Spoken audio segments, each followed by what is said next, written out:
Here was Asia Wilson's response, it seems, to everything from yesterday. Sort of a cryptic message, but we can assume what this is referring to. You can always tell who reads articles for joy and better understanding of something, or someone who reads articles just to look for something they disagree on or to stir up stuff. It's crazy out here. Y'all be blessed. You know,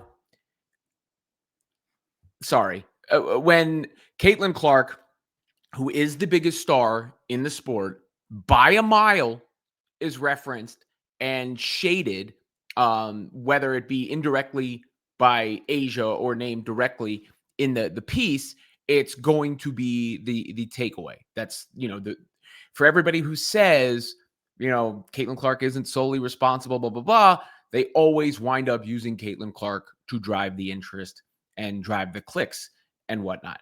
And when it comes to who Caitlin Clark is and why she is what she is, all these other factors always come in. Race is brought up all the time, even though there have been plenty of great white players in the past. Sexuality even gets brought up. Sabrina Ionescu is white and straight. There is just something about the way Caitlin Clark plays basketball that brought a lot of natural energy, brought a lot of fans in and helped uplift the WNBA and women's basketball as a whole, which she has made her mission statement. And it's run so contrary to the way she's reacted to.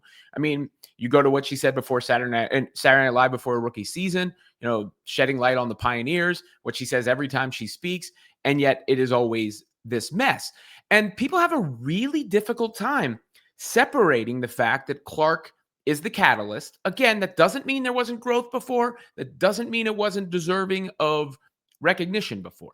But Clark is the clear catalyst. And saying otherwise is just, rebuffing common sense, right? I mean, you can go look at so many different metrics. The All-Star votes are a good one. Ben Pickman wrote this. For those curious about the growth of the WNBA in 2023, no player received more than 100,000 votes for All-Star game, and only 8 players received more than 50,000 votes. This year in the first returns, 39 had more than 50,000, so only 8 players, 39 now, and 19 over 100,000. No player before over 100,000. That is, testament to the growth, and it's also how other players became bigger stars in the midst of this. Right? Like that is, I'll get to that in a second, but here's just 2023 to 2024. Look at Asia Wilson's All-Star votes from 95,860 to 600,300. That's a massive jump. And I could make the argument, I caught heat for this on posting this on X, but I could make the argument that no player has benefited more from Caitlin Clark's arrival than Asia Wilson. Her achievements and ability are independent of the awareness of them. And she was known in basketball circles, but now she's become a much bigger star. Nafisa Collier is in the same. I wouldn't include Angel Reese because Angel Reese came up with Caitlin. That rivalry came up in college. Paige Beckers came, had a level of fame before that and has, continued to rise. I think it's the players who were already there who a lot of people now know about who benefited the most. And let's put it this way. If Caitlin Clark had not arrived on the scene, what would the WNBA players' leverage be in the CBA negotiations right now? If Caitlin Clark just decided to leave and retire, what would be the leverage that they have in the CBA negotiations right now? Because it seems like using that impact and the data to their advantage there is no problem, but giving credit where it's due is. And, it doesn't mean Caitlin needs to have the ground she worships walked on either. I mean, the ground she walks on worshipped either.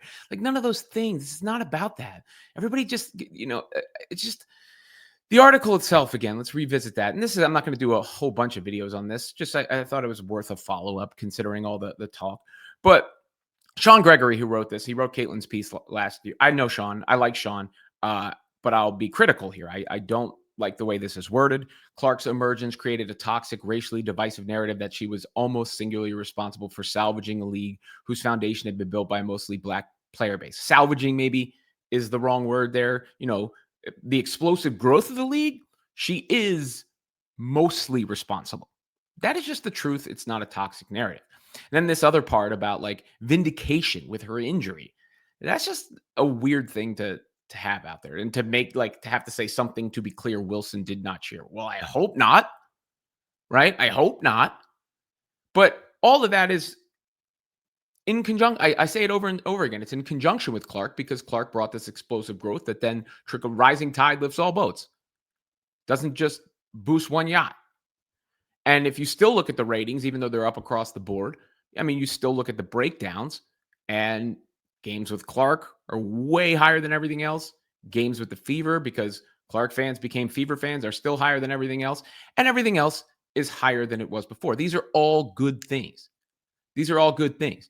But you go and you look at, a quote like this from Asia, which says, when you collected everything, that's Thanos. And this year I collected everything. No one's ever done what I've done. And I think people really needed to understand that. I mean, sometimes it seems like insecurity that it's not being recognized enough.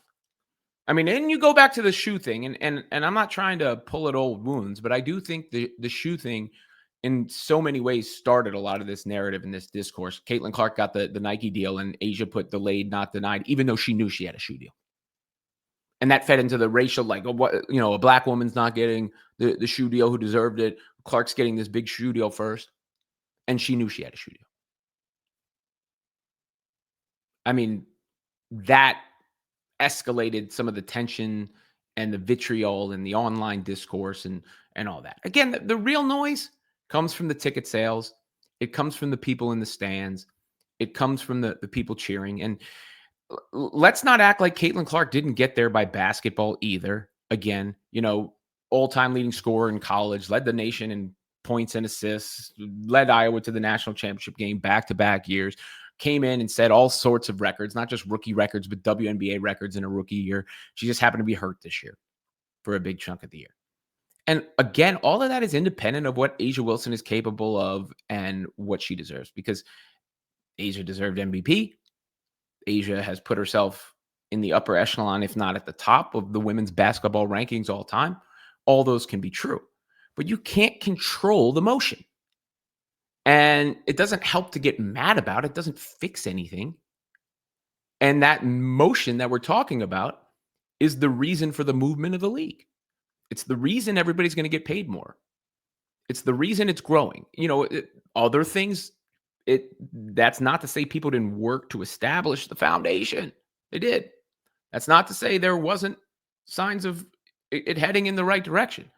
But that match hit the gasoline and exploded. And like I said yesterday, it boggles my mind why people will not just simply acknowledge reality and why it makes people so mad, because it's not like Caitlin is out there saying, give me the credit, give me the credit, give me the credit. It'd be one thing if Caitlin was saying, you have to recognize what I did. She does the opposite. And, I thought this was a dormant topic, if not a dead topic. And now it's been resurrected because the Time Magazine Athlete of the Year, back-to-back years, a WNBA player. You might have gotten a few people saying, hey, they just did this because Clark won it. You might have gotten a few people from the peanut gallery. But for the most part, everybody would be celebrating Asia Wilson, not digging up this. I don't even want to call it controversy because it's manufactured. And that's the thing. Clark's motion is not manufactured. It was organic. And one day, whether it's Asia, whether it's the writers writing the profile, whether it's anybody else, everybody else, maybe one day it will be accepted that way.